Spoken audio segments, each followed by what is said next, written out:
Bueno, gracias a todos los que estáis aquí.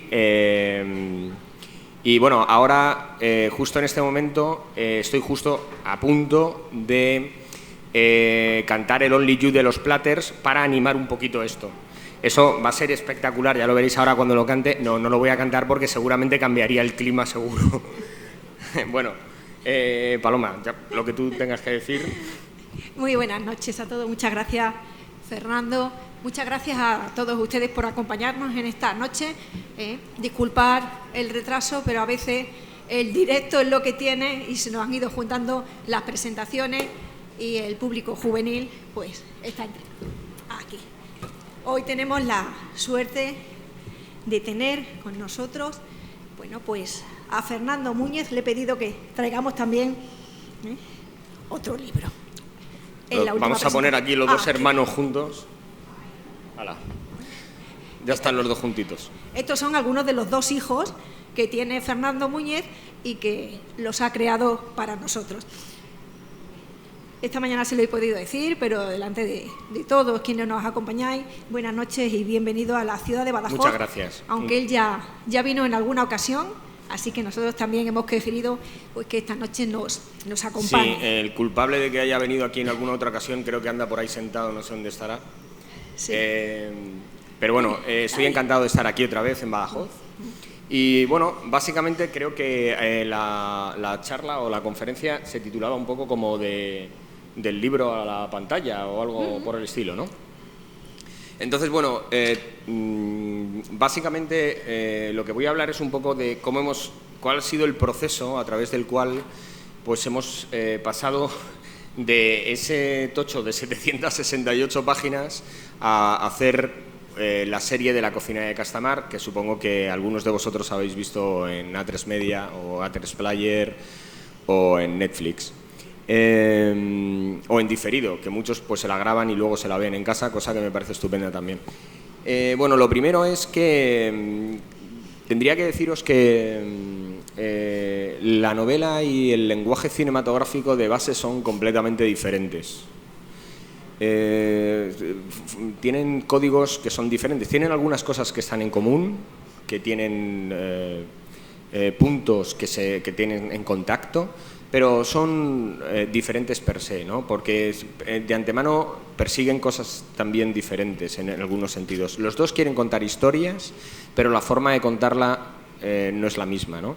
Por un lado, el lenguaje literario al final nos encontramos con que no tiene limitaciones, en el sentido de que, bueno, esto yo creo que es una de las primeras cosas que se diferencian. O sea, uno cuando escribe una novela, como La cocina de Castamar, pues en mi caso, pues se documenta. A mí me interesa mucho documentarme muy bien porque la historia de Clara y de Don Diego funciona precisamente porque está ambientada en un siglo determinado, con unas pautas determinadas, esa sociedad jerarquizada del siglo XVIII, ese inmovilismo, ¿no?, donde el rey estaba en la cabeza. Bueno, y depende qué rey, porque en el siglo XVIII se batían ahí el cobre entre los Habsburgo y los Borbones por definir y controlar el reino de España en, bueno, lo que era una batalla continental enorme, ¿no?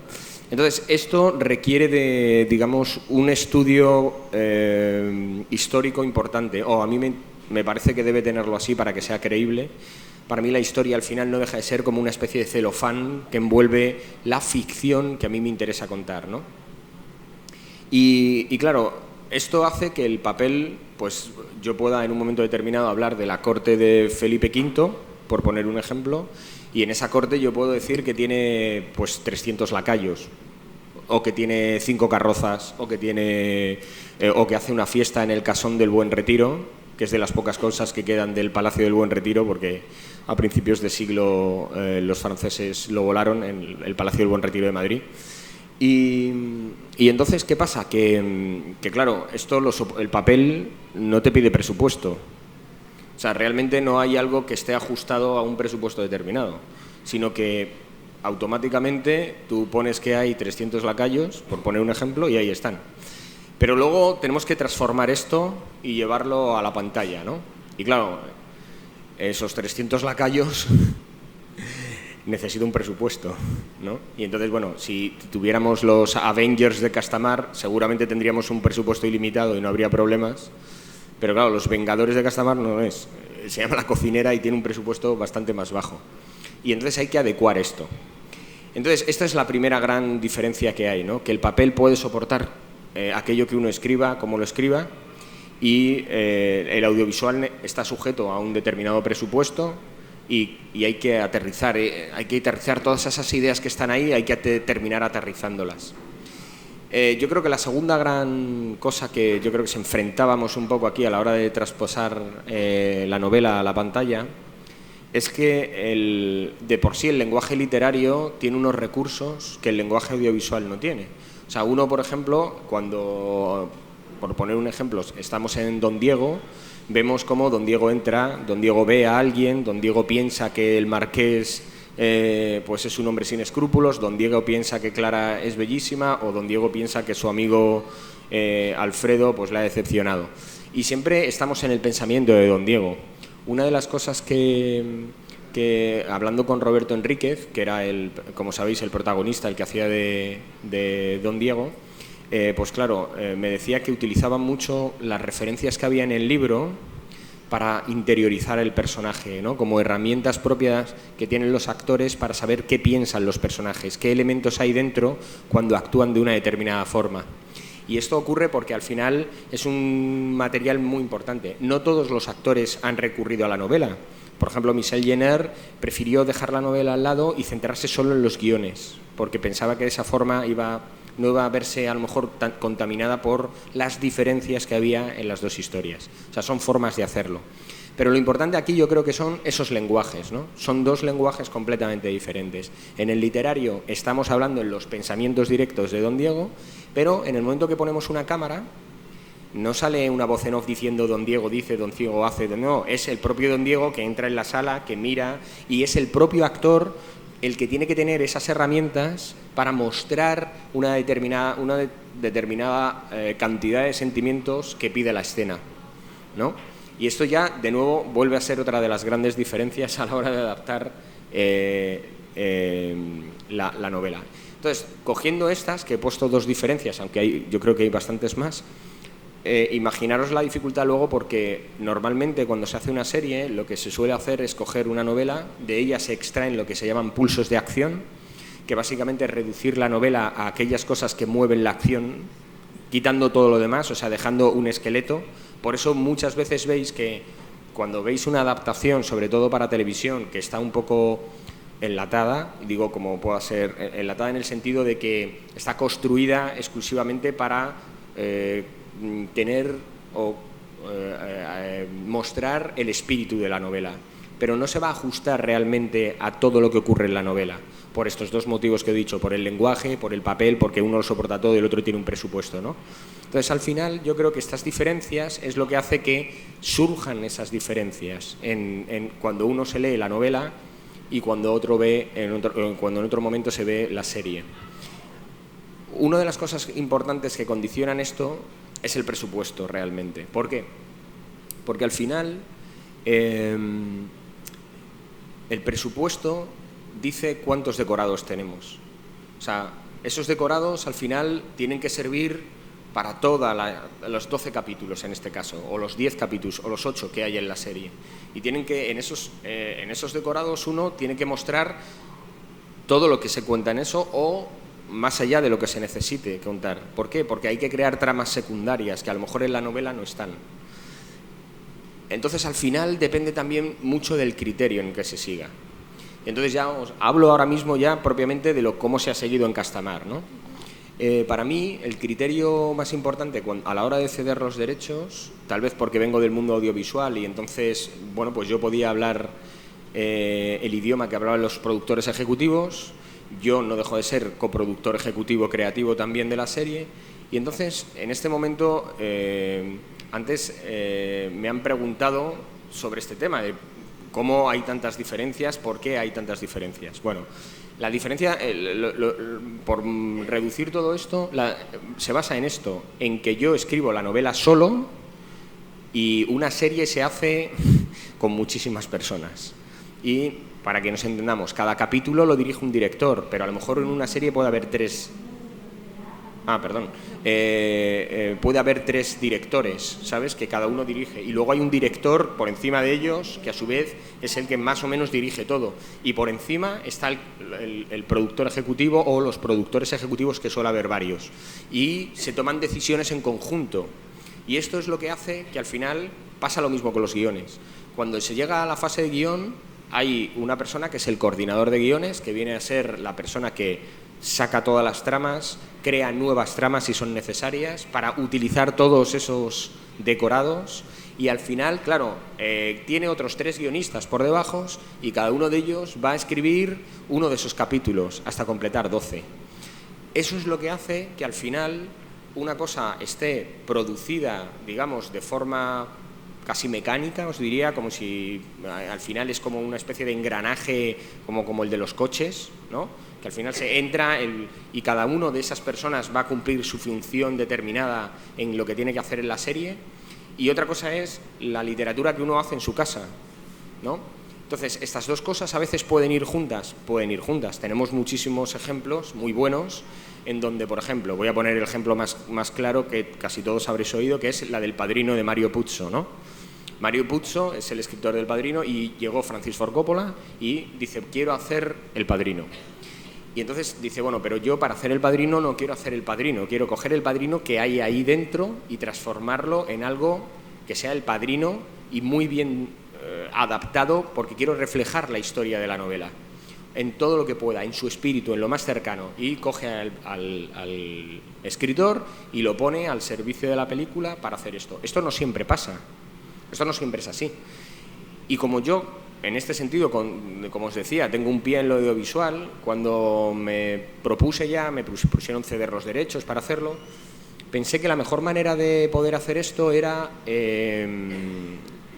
intervenir en aquellas cosas que sí podía controlar y algunas de las cuales no iba a poder controlar, dar mi opinión, pero dejar que otros hicieran lo que quisieran hacer con su obra, porque al final no deja de ser una obra derivada de la mía. De tal forma que, en este sentido, dije, bueno, ¿qué cosas me interesan a mí de la serie? Me interesa que la serie tenga una estética determinada. Y esa estética determinada pues tiene que venir determinada muy bien por los decorados. A mí me interesaba mucho que los decorados estuvieran construidos de una determinada forma. ¿Por qué? Porque cuando uno rueda en un decorado natural, es decir, decorados naturales son aquellos que están per se construidos, como si uno se va al Palacio de Liria o la Alcazaba que tenéis aquí maravillosa y pone una cámara y se pone a rodar allí, o la Alhambra, son lo que se denominan decorados naturales. Pero si yo después de rodar en la Alhambra o en la Alcazaba quisiera reflejar lo mismo, pero en un decorado artificial, ¿qué es lo que ocurre? Que como no lo construya muy bien, automáticamente el espectador de repente dice, uy, esto, porque tiene con qué compararlo, esto ya no pertenece a la Alcazaba, o esto ya no es, aunque parece que es la Alcazaba, ya no lo es. Entonces, esto es una de las cosas que a mí me interesaba bastante que estuviera como muy bien construidas ambos, ¿no? La segunda cosa que me interesó era el formato. Normalmente las series, el formato de las series me refiero lo habréis visto, cuando cogéis una pantalla de estas planas de vuestra casa, veréis que algunas series no tienen bandas arriba y abajo, están completamente abiertas, hay otras que tienen un formato y tienen unas bandas muy pequeñitas, hay otras más cerradas. Bueno, a mí, porque vengo del mundo del cine, me interesaba que fuera un formato panorámico, es decir, que en el este se llama 2.35, en este caso fue 2.40, y que está, lo veréis, ausencia de imagen arriba y abajo, porque me interesaba dar una sensación de que estábamos viendo más una película que una serie de televisión. Esto fue otra de las cosas que a mí me interesaba y que se hizo así, ¿no? Otra de las cosas que me interesaba a nivel técnico era la luz. ¿Por qué? Porque normalmente cuando alguien hace y se aborda un estudio de luz determinado para un audiovisual, si va a ser de época, en este caso el 18, hay que tener en cuenta que el 18 no existía la luz eléctrica. Entonces, si yo me pongo a rodar en un momento determinado y digo, bueno, vamos a poner a rodar aquí, pues, y que se note de repente que hay un foco iluminando cosas, a mí automáticamente el espectador puede que no lo entienda o puede que no sepa por qué le pasa, pero puede estar fuera. De repente dice, uy, este tipo de luz, o sea, aquí parece que hay como una bombilla y no puede haber una bombilla. Entonces me interesaba mucho que se utilizaran lo que se llama en el argot foot candle, que son como pies de vela, literalmente, y está iluminado a fuego, de verdad. Entonces, ¿Se utiliza también luz eléctrica? Sí, pero si se utiliza muy bien no se nota. Y yo creo que la luz es una de esas cosas que han sabido, de verdad, los profesionales, los dos directores de foto que hay, una directora y un director, lo han hecho maravillosamente bien, a mi juicio. Y con esto os digo, en todos los aspectos técnicos, en el vestuario, yo preferiría alguna paleta de color que hubiera sido más clara para el Duque, por ejemplo, no me hubiera tirado a colores tan oscuros. Pero bueno, esto ya son cosas menores. De tal forma que al final preferí entrar en estos detalles técnicos porque sabía que sí podía controlarlos o sí podía decir, bueno, para rodar la serie tenéis que hacerlo así, y luego ya podemos entrar en la parte de los guiones. Y en los guiones, que supongo que muchos de vosotros, cuando habéis visto la serie y lo habéis comparado con la novela, habéis visto que hay grandes diferencias, los hay. En los guiones he preferido dar un paso atrás. Y he preferido dar un paso atrás porque sabía que al final la obra que iba a salir resultante no era la mía. Uno, cuando cede los derechos ante un monstruo como A3 Media, tiene que entender que los ha cedido, que el control ya pertenece a otros. Y aunque yo incluso tenga el derecho de veto y pueda tirar por debajo una escena o tirar por abajo un guión, al final creo que lo único que estoy haciendo es que eso, su obra, estar poniendo vetos a su obra porque no se parece a la mía.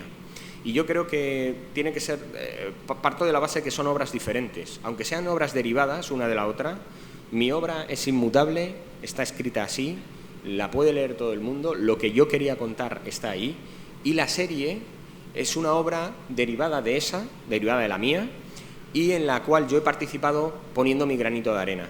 Pero pertenece a mucha otra gente, a muchos profesionales a los que yo prefiero no coartar y que tengan la libertad creativa para hacer otra cosa.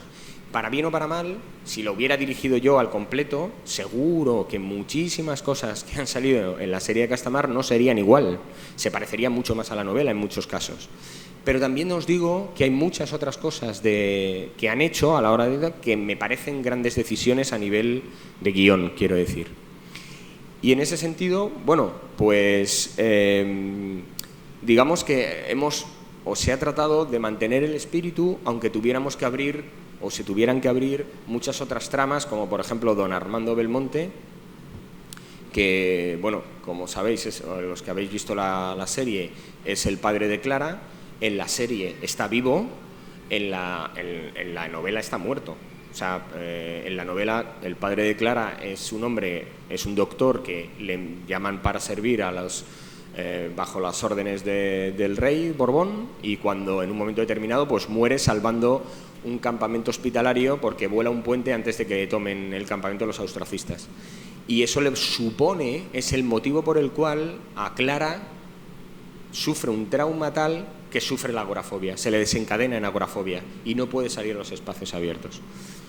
En la serie han optado por otro tipo de cosas y no pasa nada. Yo creo que al final este tipo de cosas es bueno. Que hay gente que me ha dicho, yo prefiero no ver la serie, y es una opción no verla y no leer lo otro, o planteo otra posibilidad que sea la de tenerlo completamente separado. Yo hago este ejercicio mucho porque si no creo que me tendría que pegar un tiro o algo así, ¿no? Al final. Entonces, trato de que las dos cosas no compitan y que sean historias en paralelo. Y bueno, más o menos creo que he montado así como un mapa muy rápido, tratando de no entrar demasiado en aspectos muy técnicos, pero creo que más o menos he contado todo lo de la experiencia y cómo ha sido esto. Entonces, si tenéis alguna pregunta, o puedo cantar ya el Only You, o vestirme en un momento determinado de sevillana, que también lo puedo hacer, y puedo bailar. Dime. Abrimos el micro, si queréis. Allí hay una pregunta. ¿Sí? Un minuto. Vale. Sí.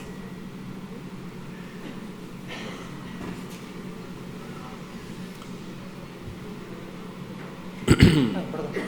Buenas tardes. Hola, buenas noches. O tardes, no sé. Bueno, bien. Como no sé portugués, buenas tardes. Yo te quería hacer una pregunta, pero no sobre la serie. ¿Sí? Que a mí particularmente me está encantando, sobre todo la ambientación. Creo que está muy lograda en todos los sentidos. Yo también lo creo. Lo mismo decorados con los palacios que han elegido, la zona campestre, el vestuario, me parece que está muy bien lograda. Sí. Y como ya has hablado de eso, pues no te voy a hacer la pregunta. Pero yo te quería ir a la novela. A dos preguntas rápidas. Sí, y me las como si contestas son como 3, quieras. no pasa nada. Primero, ¿qué motivación o qué interés tenías en escribir esta historia en esa época concreta del reinado del primer Borbón español, Felipe V? Y después, cuando tratas la figura del esclavo liberto, el negro, que lo metes como una persona que ha sido rescatada en un mercado y forma parte de la familia, ¿te has basado en algún hecho real que existiese en Madrid en la época? Bien. Ya está. Vale. La primera, sobre el tema de por qué basarlo en el siglo XVII, perdón, el XVIII. Mira, una de las cosas que... Perdona, ¿cómo se llama usted? Lorenzo. Buena pregunta esta, Lorenzo. Una de las cosas que me parecía maravillosa, o que me parece maravillosa cuando escribo, es el hecho de poder viajar. O sea, para mí la literatura funciona casi como te diría, como un viaje. O sea, el Castamar fue un viaje al 18, los 10 escalones es un viaje al medievo. Normalmente, cuando escribo, suelo tener... No soy un escritor de mapa, o sea, no tengo un corcho lleno de cosas y tal. No funciona esto conmigo. Yo suelo tener una idea muy clara de los personajes, cómo los quiero, como que les tengo atrapado su esencia, ¿no? Pero de una forma un poco embrionaria. Ahora verás por qué te cuento esto. Y una vez que tengo estos personajes, es cuando veo sus conflictos, cuando atisbo a ver, no es que lo tenga todo claro, pero atisbo a ver esto, y entonces es cuando de repente me empieza a decir dónde tengo que poner esto. Es cuando ellos ya me empiezan a susurrar y digo, ¿dónde estos conflictos van a brillar más? ¿Dónde estas pasiones van a tener más sentido? ¿Dónde, no? Y entonces aquí empieza la búsqueda. Esto para mí es una búsqueda, es ese viaje del que te hablaba. Y por eso te contaba la forma de escribirlo, para que se entendiera un poco la motivación de por qué viajo. Y el 18 me pareció una época muy convulsa. En España, lo que entonces era Castilla y Aragón, digamos, había una guerra civil tremenda. Y parece como que eso no ocurrió. O sea, el siglo XVIII en España... No, había una guerra continental salvaje y en España hubo muchísimos muertos por eso, ¿no? Y era una guerra civil, en el fondo, ¿no? Que estaba enfrentando a dos partes de España que querían dos reyes diferentes para el trono de España, pero que estaban ahí. Y entonces me interesó dos cosas. La primera, la sociedad que había en el 18. Mis personajes encajaban como un guante ahí. Por un lado, porque era una sociedad muy jerarquizada, con el rey como, digamos, la cabeza, la cúspide, pero al final eran una sociedad clasista prácticamente impermeable, ¿no? O sea, el que nacía en el estado llano moría en el estado llano. Era muy difícil el ascenso, ¿vale? Y es cierto que si tú eras noble en un momento determinado, pues podías ganarte el favor real y podías ascender dentro de la nobleza, pero era muy difícil saltar de un escalón a otro. Esto para mí era importante porque el personaje de Clara es un personaje que cae en desgracia, y entonces para mí tenía que hacer un viaje de ser la señorita culta y refinada, extraordinariamente culta para la época, todo hay que decirlo, por el tipo de padre que tenía, ¿vale? Capaz de leer cosas que no era la lectura habitual de las mujeres de aquella época. Tenía que hacer ese viaje de caer, de sobrevivir gracias a lo que más amaba, eso que en su momento no podía realizar cuando era una señorita de bien, porque el padre le habla y dice, hija, no comentes esto entre tus amistades, ¿no? De cortar cebollas y de no sé qué, no, esto tenemos cocinera. Pero eso es lo que le salva la vida al final. Eso es lo que le permite encontrar un vehículo a través del cual se gana la vida y tiene una carrera como cocinera, ¿no? Cosa que en la época también te diría que es extraordinario. O sea, las cocineras podían abundar en el ámbito doméstico, pero no bajo las, digamos, directrices de una alta casa noble. Normalmente eran hombres los que estaban ahí siempre. Entonces, me gustaba ese viaje entre las clases sociales. Hay un momento que Úrsula, la ama de llaves, que yo creo que en la serie está un poco desdibujada respecto de la fuerza que tiene en Castamar, porque en la novela tiene una fuerza arrolladora, viene a preguntarle Clara, oiga, ¿usted por qué me odia de esta forma? O sea, ¿pero qué le he hecho yo? Y le dice algo muy interesante, le dice, es que usted anuncia un mundo nuevo que a mí no me gusta. A mí me gusta el mundo tal como está, los señores y nosotros, y usted no pertenece ni arriba ni abajo, y eso es un mundo que no me gusta porque usted es algo diferente. Y me gustaba ese viaje que hace entre las clases, ¿no? Para ir desde una clase acomodada, alta, pero que no es la aristocracia, cómo baja a los infiernos, porque claro, se ganan la vida pues como pueden, y cómo al final, gracias a la cocina, termina afectando en Castamar. Esto era una de las cosas que me interesaba del 18. Y la segunda era la guerra. Me interesaba la guerra, pero no la guerra per se, sino la guerra como background de los personajes. Lorenzo, es decir, como que hacían, ya todo el mundo que ha pasado por esa guerra tenía como sus cicatrices, digamos, y esto ya otorga como cierto, ¿cómo te iba a decir? Como bagaje, ¿no? Como profundidad, y eso me interesaba. Digamos que estos eran más o menos los elementos, había otros, pero los principales eran esto. Y, perdona, la segunda pregunta. Sí, con respecto al esclavo negro, que se ha sacado... Ah, sí.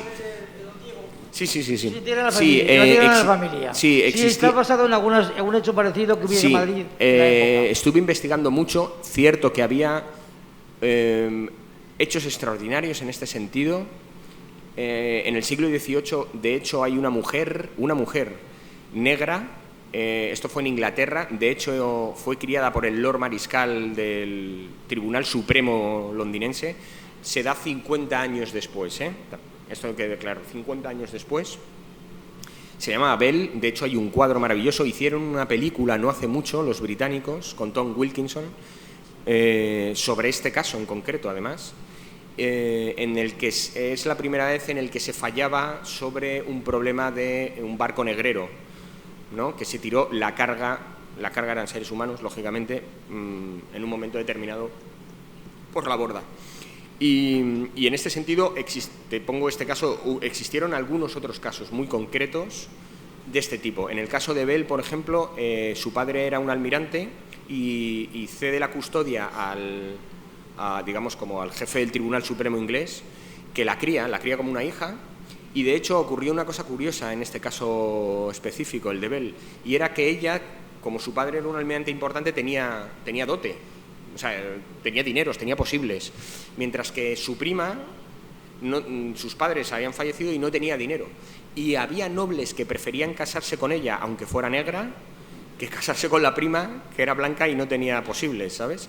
O sea, existieron algunos casos muy específicos, pero a mí me interesaba traer estos casos extraordinarios, porque son extraordinarios, y en Castamar también es extraordinario, o sea, lo planteo como un hecho relativamente fuera del lugar, porque quería hablar precisamente del racismo que existía en España y del esclavismo que existía. Aunque normalmente viajaba más hacia las Indias, en España hubo esclavos, y quería marcar esto.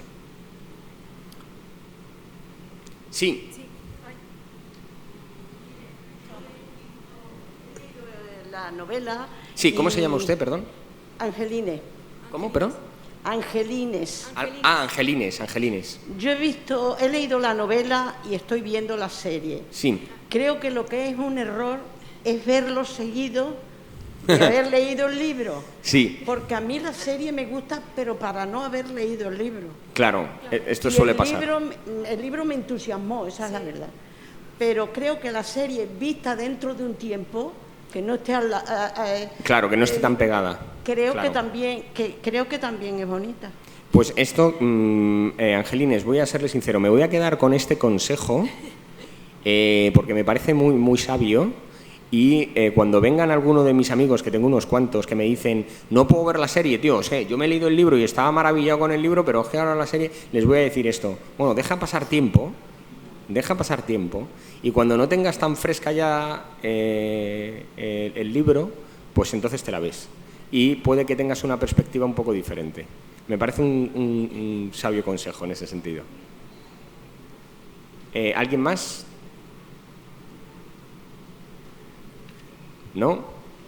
A mí sí me gustaría que dieras una pincelada sí. sobre los 10 escalones, claro. Que he leído también, bueno, que es ese homenaje al nombre de la rosa, incluso sí. hablando de la pantalla a la literatura, por eso la traigo a colación, a esa adaptación cinematográfica, ¿no? Que a ver qué nos puedes contar y también respecto para animar. de este. ¿no? Vale, bien. Sí, bueno, Los 10 escalones es una historia, bueno, a mí me parece apasionante, claro. Una de las cosas que me pasa cuando escribo es que yo precisamente escribo, como le decía Lorenzo antes, sin tener un poco el background aquí metas, y porque me gusta sorprenderme a mí mismo. O sea, yo estoy escribiendo y en el fondo uno escribe lo que me gustaría leer, ¿no? Y en el caso de Los 10 escalones, el punto de partida para mí era el nombre de la rosa. Pero no solo digo el nombre de la rosa en concreto, lo que es la obra, sino también la adaptación que hizo Jean-Jacques Sanaut, maravillosa, inconmensurable, con Sean Connery haciendo de Guillermo de Baskerville y un jovencísimo Christian Slater haciendo de Atzo de Melk.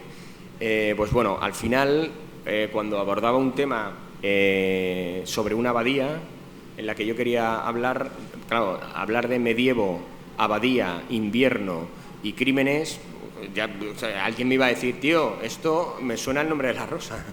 Y dije, claro, porque quiero hacer un buen homenaje, en el sentido de que quería coger todo este imaginario y tenerlo como punto de partida.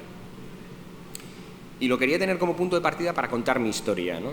La historia de Los 10 escalones comienza con mi personaje, se llama Alvar León de Lara, que es un cardenal de la curia papal de entonces, del siglo XIII. O sea, nos retrocedemos a 1283. Quiere decirse que de Castamar pegamos un pequeño salto hacia atrás, bastante.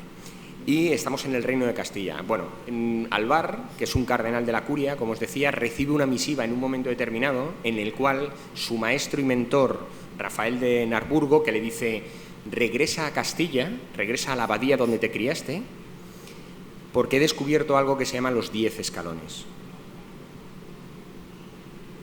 Es que quiero ver cómo dice lo de los 10 escalones porque me parece maravilloso el ver cómo dicen los 10 escalones. Entonces, claro, efectivamente, él no quiere regresar porque hace 20 años que dejó atrás al amor de su vida. Se hizo sacerdote precisamente porque hubo una separación, una ruptura, por una serie de cosas que no os voy a contar porque si no les desvelo demasiado, pero realmente tiene mucho miedo a volver allí porque le ha costado 20 años coser esas heridas y sabe que si vuelve a Castilla y se encuentra con Isabel, esto como que le van a abrir, ¿no? Se van a supurar. Aún así regresa y efectivamente cuando regresa se encuentra que la abadía ha cambiado, ha crecido, es una abadía enorme. Bueno, para algunos que han comprado la novela les he traído este regalo precisamente para que vieran cómo era una abadía cisterciense. Aquí lo podéis ver, enorme, ¿no? Cogí una planta de las abadías porque la regla cisterciense dictaba más o menos cómo debía ser, en qué punto aislado, cuanto más aislado mejor, etc. Bueno, entonces él regresa a esa abadía, la comunidad de hace 20 años pues casi ha desaparecido, ya no es la misma, y le reciben incluso como que no saben qué hace allí. Una de las cosas importantes que quería es que, claro, al ser él un cardenal obispo, ya cambia respecto de Guillermo de Baskerville. Guillermo de Baskerville, como sabéis, era un franciscano, está lo más alejado del poder que te puedas imaginar. Sin embargo, Alvar es un cardenal ad latere, o sea, es decir, es un delegado papal allí. O sea, tiene mando en plaza, tiene más mando que el propio abad, porque además la diócesis de Burgos estaba directamente gobernada por el papado. Entonces, cuando llega allí, de repente, como que la comunidad no sabe muy bien qué pasa con esto, ¿no? Y entonces, una vez que llega, le dice su maestro, bueno, mañana, descansa ahora, habéis llegado tal, y mañana vamos a hablar. Mañana... Pero se lo dice casi en un susurro cuando ya están a solas, y él empieza a extrañar que aquí está pasando algo raro. Y al día siguiente, su mentor aparece muerto. Hasta aquí puedo leer, más o menos. Y bueno, esto se va a entroncar con esa historia de amor con Isabel. Isabel es un personaje muy poderoso, femenino, pero dentro de la feminidad propia del medievo. Es una mujer que está sometida porque fue literalmente abandonada por la sociedad en general, o sea, fue por su padre que le cedió a un marido maltratador, salvaje, que se llama don Sancho Osorio, un conde acostumbrado a matar musulmanes en la frontera y bueno, y a vejar a su marida. La trata como acumular riquezas y la trata como si fuera una de esas riquezas, de hecho. Es una mujer maltratada que se siente aislada porque la propia Iglesia tampoco puede ayudarla, porque entre marido y mujer no se podía mediar. O sea, era una cosa que en el momento, o sea, lo de mujer e independencia juntos en el medievo, esto no existía, ¿no? O sea, era una dependencia absoluta de la visión androcéntrica de todo lo que había. Y en este sentido, ella lleva 20 años soportando esto. y es una mujer que ha sido sepultada por el dolor. El dolor de verse separada de Alvar, de su padre que le casa con este hombre, de soportar a este hombre, a don Sancho Osorio, y en un momento determinado se va a tener esa fortaleza que ella creía perdida, porque es una mujer muy aguerrida, es muy fuerte, ¿no? Pero cree que ese valor que tenía está completamente sepultado y destruido, pero en realidad está, como decía, más sepultado que destruido, en realidad es capaz de recuperarse, ¿no? Y tiene un desarrollo maravilloso, maravilloso. Y el tercero ahí es don Sancho, ¿no? Este hombre me interesaba mucho centrarme en don Sancho precisamente porque no quería edulcorar el tema de los malos tratos, que en nuestra época todavía sigue trayendo cola, y quería mostrar exactamente cómo es este tipo de personas, o un tipo de maltratador, en este caso en el medievo, ¿no? Me interesaba ese triángulo entre Alvar, entre Isabel y Sancho. Y luego tenemos el momento de Mario. Mario es como ese Azzo de Melk del nombre de la rosa, ¿no? Es el adjutor que en un momento determinado es adjutor del abad, del maestro de Alvar, y le dice, mira, cuando llegues va a servirte a ti, va a estar contigo para lo que necesites. Pero como muere al día siguiente, Mario le acompaña allí donde va. Pero no es exactamente igual que Azzo de Melk. De hecho tiene barba, es un tío de 20 y tantos años ya. Comparte con él esa ingenuidad, esa bondad propia de alguien que no ha salido nunca de la abadía, es un oblato, que eran las personas que eran entregadas a la abadía y se criaban allí. Bueno, pues él solo ha conocido esa abadía, solo ha conocido el retiro espiritual, solo ha conocido lo que significa la pacificidad de los días monótonos y monocordes de vivir conforme a la regla, ¿no? Y de repente esa abadía se va a transformar en algo que él no entiende, ¿no? Que es casi, te diría, un campo de batalla, tanto intelectual como espiritual en muchos sentidos. Y claro, va a conocer la perversión de los hombres crueles en sus propias carnes casi, y eso le va a transformar en un personaje muy diferente de Azzo de Melk. Entonces estos son un poco los ingredientes que yo tenía para hablar de los 10 escalones, y que muchos de ellos tienen que ver con lo que pasaba en Castamar. En Castamar, si os acordáis, pues se utilizaba la historia de Clara y de Diego para hablar del racismo, el machismo de la época, el clasismo que había, el esclavismo, y aquí utilizo la misma historia, otra, diferente, que es la de Alvar, la de Isabel, la de Mario, esa investigación que tiene mucho del punto detectivesco de Sherlock Holmes, ¿no?, dentro de la abadía, pero para contar cosas como la intolerancia religiosa en un momento determinado o la intolerancia en general. Alvar no deja de ser un pensador crítico ideal, un hombre que calla ante aquellas cosas que no sabe o no conoce, es capaz de suspender el juicio ante aquellas cosas que dice, esto yo no sé de qué va, prefiero aprenderlo, ¿no? Tiene esa actitud socrática de declararse ignorante para poder aprender, pero a la vez, cuando tiene que hablar de algo que sabe, que controla, que ha estudiado, mantiene la duda razonable de que puede estar equivocado, y con estas armas se va a enfrentar a esos dogmas inapelables, a los dogmas de los fanáticos que en un momento determinado cogen uno, se arrogan en ello y justifican cualquier acto. Y esto es un poco los 10 escalones. A partir de aquí, pues el que se lo lea creo que le espera una maravillosa aventura. Un viaje al medievo y a las atmósferas del medievo, y bueno, espero que os guste. ¿Alguna cosa más?